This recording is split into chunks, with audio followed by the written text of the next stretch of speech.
ഇന്ന് നമുക്ക് protein rich എന്ന് പറയുന്ന മൾബറി, ബ്രസീലിയൻ മൾബറിയുടെ ഇല ഒരു തോരൻ വയ്ക്കാം. അതിനു വേണ്ടി നമുക്ക് പൊട്ടിക്കാൻ എത്ര നന്നായിട്ടുണ്ടാവണേ നോക്ക്. ഇത് നമ്മളെപ്പോഴും ഫ്രൂട്ട് കഴിയുമ്പോഴേക്കും അപ്പോഴേ വെട്ടണം, കുറച്ച് വളരണം.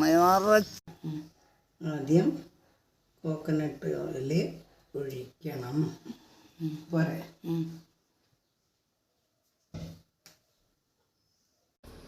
എണ്ണ ചൂടാകുമ്പോൾ കടുക് ഇടണം. കടുക് നല്ലവണ്ണം പൊട്ടിക്കഴിയുമ്പോൾ വെളുത്തുള്ളി ഇടണം.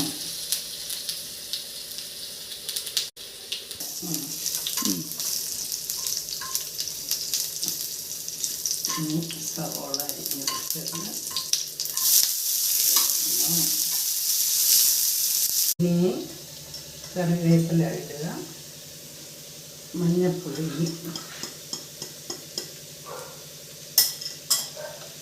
സ്വല്പം മുളക് പൊടി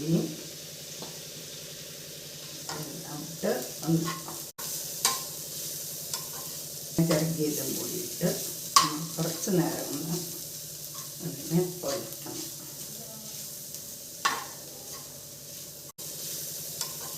ചരക്കിയതും കൂടി ഇട്ട് കുറച്ച് നേരം ഒന്ന് അതിനെ വഴറ്റണം.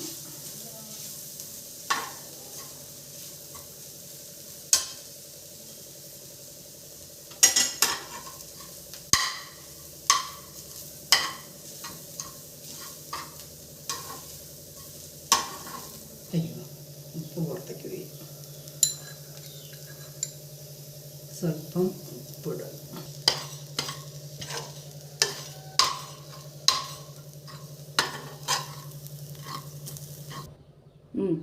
കഴുകി വൃത്തിയാക്കി വെച്ചിരിക്കുന്ന മൽബറിയുടെ ഇളം കൂമ്പല മാത്രം നന്നായി ചെറുതായി അരിഞ്ഞ് അതാണ് വെക്കുന്നത്.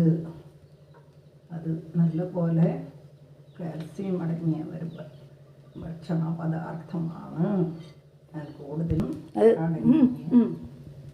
കാൽസ്യവും പ്രോട്ടീനും നല്ലപോലെ അടങ്ങിയ ഒരു വിഭവമാണിത്. ഓക്കെ, കുറച്ച് നേരം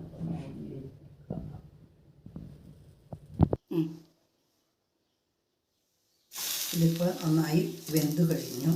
ഇലക്കറികൾ ധാരാളം ഭക്ഷണത്തിൽ ചേർത്ത് കഴിക്കുന്നത് വളരെ നല്ലതാണ്. വരെ